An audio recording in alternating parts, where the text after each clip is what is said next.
Pria itu ketakutan mendapati bahwa yang jelas-jelas ia tabrak hingga mati adalah seekor kuda putih, namun yang tergeletak di tanah justru seekor unicorn yang amat berharga. Saat si gadis masih bimbang apakah perlu melapor ke polisi, sang ayah malah menghantam mati unicorn itu dengan sekop, dan darah segarnya seketika memercik membasahi mereka. Yang ganjil, sejak terkena darah unicorn, tubuh mereka pun mulai mengalami perubahan yang ajaib. Setelah mengetahui semuanya, sang konglomerat menduga unicorn pasti memiliki kemampuan penyembuhan. Lalu segera memerintahkan ilmuwan melakukan transfusi tukar darah antara dirinya dan unicorn. Karena mengidap kanker, itulah satu-satunya peluangnya untuk hidup. Mula-mula tanduknya diasah menjadi bubuk, lalu dicampur dengan teknologi dan ramuan kejam. Diaduk sampai benar-benar menyatu, kemudian disuntikkan ke cairan infus sang konglomerat, dan terakhir dilakukan penggantian darah seluruh tubuh.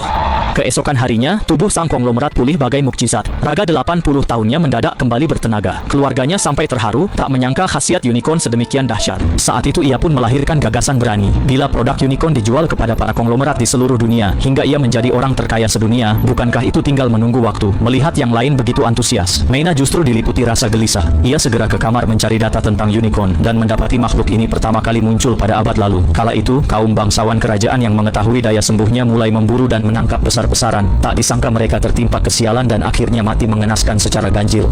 Meina ketakutan, lalu segera meminta mereka menghentikan rencana penjualan unicorn. Tetapi mereka sudah dibutakan uang dan sama sekali tidak percaya akan ada malapetaka. Melihat mereka tetap keras kepala, Meina hanya bisa pergi. Sementara itu, para ilmuwan mengepak jasad unicorn dan bersiap membawanya ke fasilitas uji terbesar untuk disimpan.